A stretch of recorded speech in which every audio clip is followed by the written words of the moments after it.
اب آپ کو یاد ہوگا کہ پی ڈی ایم کی اتحادی حکومت ختم ہونے کے بعد مختلف الزامات لگ رہے ہیں. مولانا صاحب پیپلز پارٹی کے اوپر الزامات لگا رہے ہیں, پیپلز پارٹی ان کو ذمہ دار قرار دے رہی.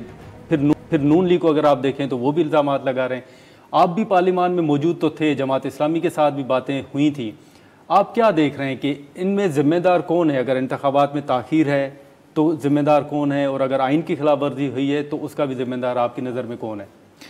دیکھیں نادر بھائی, جو پی ڈی ایم کی حکومت تھی اور جو پی ٹی آئی کی حکومت تھی اس میں کوئی جوہری فرق نہیں تھا. ٹھیک ہے, ان کی بنیادی پالیسیاں ایک ہے. آپ دیکھیں اسٹیبلشمنٹ کی خوشنودی, ٹھیک ہے, پی ڈی ایم کے کمپوننٹ پارٹیز بھی, Muslim League, Peoples Party, J U I, وہ بھی اسٹیبلشمنٹ کی خوشنودی اور اسٹیبلشمنٹ سے ڈیل کر کے حکومت میں آئی تھی. ٹھیک ہے, پی ٹی آئی بھی آخر وقت تک اسٹیبلشمنٹ سے ڈیل کی, بلکہ حکومت سے اترنے کے بعد اسٹیبلشمنٹ سے ڈیل کی آفر کرتی رہی. ٹھیک ہے, اسی طرح آپ ایف اے ٹی ایف کے قوانین دیکھ لیں, اسی طرح آپ آئی ایم ایف کا معاہدہ دیکھ لیں, اسی طرح آپ جو ان کا گورنمنٹ کا انداز حکمرانی ہے دونوں حکومتوں کا, جس میں ٹیکسوں کے اندر اضافہ, مہنگائی کے اندر اضافہ, پروٹوکول کلچر, کرپشن کے الزامات, وہ دونوں کے اوپر.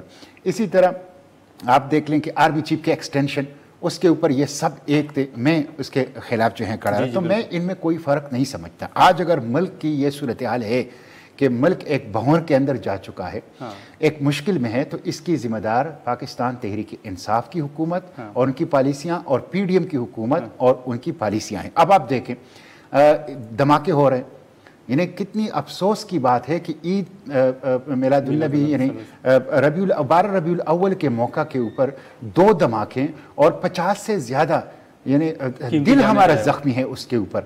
یہ سیکیورٹی فیلئر ہے, یہ انٹیلیجنس فیلئر ہے, یہ حکومت کی جو کیئر ٹیکر گورنمنٹ ہے اس کی نااہلی اور نالائکی اور ناکامی ہے کہ اس کی وجہ سے آج دہشت گردوں کا راج ہے. لیکن یہ سینٹ کا اجلاس نہیں بلا رہے. ہم بالکل اس پہ بھی ہم آئیں گے کہ ریکویزیشن اگر جمع ہوئی ہے, لیکن یہ جو حکومت بنی, جیسے ہم نے ذکر کیا کہ زرداری صاحب نے سراج الحق صاحب سے بھی ملاقات کی تھی, آپ کے علم میں بھی ہوگا, تو اس وقت معاملات تھے کیا؟ کوئی جماعت اسلامی کو بھی آفر کی گئی تھی کہ ووٹ دینے کی صورت میں اگر آپ حکومت میں شامل ہوتے ہیں تو کوئی وزارت ملے گی, یا معاملہ تھا کیا آپ کی نظر میں اس وقت؟ دیکھیں بنیادی طور پر تو میں نے آپ کو بتا دیا کہ ان حکومتوں, یہ ایک ہی, آپ اسے امریکی سکہ کہہ لیں, آپ اسے اسٹیبلشمنٹ کا سکہ کہہ لیں, آپ اسے اشرافیہ کا سکہ کہہ لیں, یہ ایک ہی اسی سکے کے 2 رخ ہیں, اس میں کوئی فرق نہیں. اس لیے ہم نے پہلے دن سے یہ طے کر دیا تھا کہ حل جماعت اسلامی, نہ پی ڈی ایم ہے نہ پی ٹی آئی ہے. ہم دونوں میں سے کسی کے پاس نہیں جائیں گے.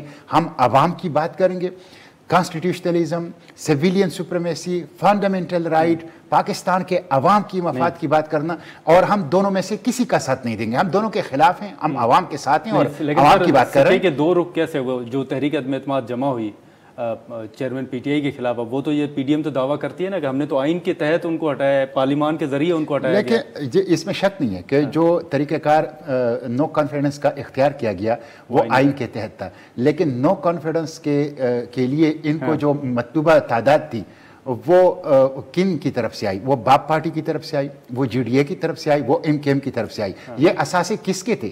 یہ کس کی ٹوکری میں پڑے ہوئے تھے؟ یہ کس کے باسکٹ میں تھے؟ ان کا اختیار کن کے پاس تھا؟ یہ سب کو پتہ ہے. اس لیے پہلے اسٹیبلشمنٹ کے ساتھ ڈیل کی گئی, پھر اس کے بعد ایک قانونی نو کانفیڈنس کا طریقے کے ذریعے سے ان کو ہٹا دیا.